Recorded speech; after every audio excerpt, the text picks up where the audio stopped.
Hello mga langga kong tunay, it's me again, your Ate Yenggay. Welcome sa bagong kaganapan ng aming buhay. For today ganap ng mga langga, ang i-share ko nga sa inyo, ang aming munting tindahan. Ito ay hindi pa ayos mga langga, so aayusin pa lang ng inyong Kuya Laren. Ito ang kanyang itsura mga langga nung wala pa siyang pentora, at ito na siya nung napintorahan na ng inyong Kuya Laren. So finish na lang ng inyong Kuya Laren yan mga langga. By the way, maganda nga yung puti mga langga dahil malinis tingnan o maaliwalas sa mata. Kaso nga lang, hindi nga yan yung aking pintura dyan mga langga. Bali, first coat lang yan ang nilagay ng inyong Kuya Laren.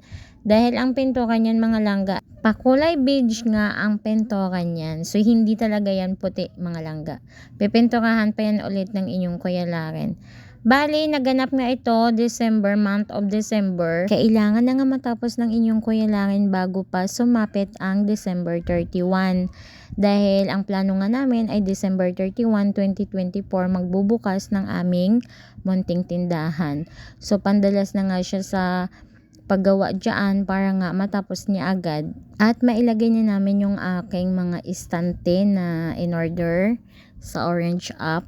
At saka mailagay niya na din yung mga stante na pinagbaklas niya dyan. Meron nga butas dito kaso nga lang wala nga kaming available na semento. By the way, hindi naman yan makikita o hindi naman yan titingnan ng mga tao yung butas dyan. So hayaan na lang natin. Maliit nga lang itong aming munting tindahan. Kaya nga tinawag ko siyang munting tindahan kasi maliit lang talaga yung space nito mga langga.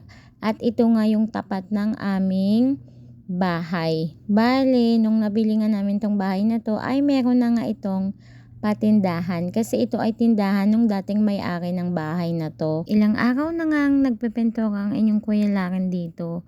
By the way, kada resdi lang niya kasi siya makakagawa dito kaya matagal din siya matapos. At dahil tapos na nga siyang magpintura ng kulay white ay ito na nga ang kanyang sinunod.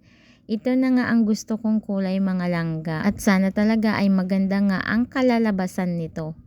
By the way, maganda na nga talaga yung kulay puti kaso nga lang ewan ko ba, pinakulayan ko pa talaga siya. By the way mga langga, hanggang dito na lang muna ang ating video for today. Hindi na nga ako nakapag-video mga langga kaya itong mga picture na lang muna ang aking ipapakita sa inyo.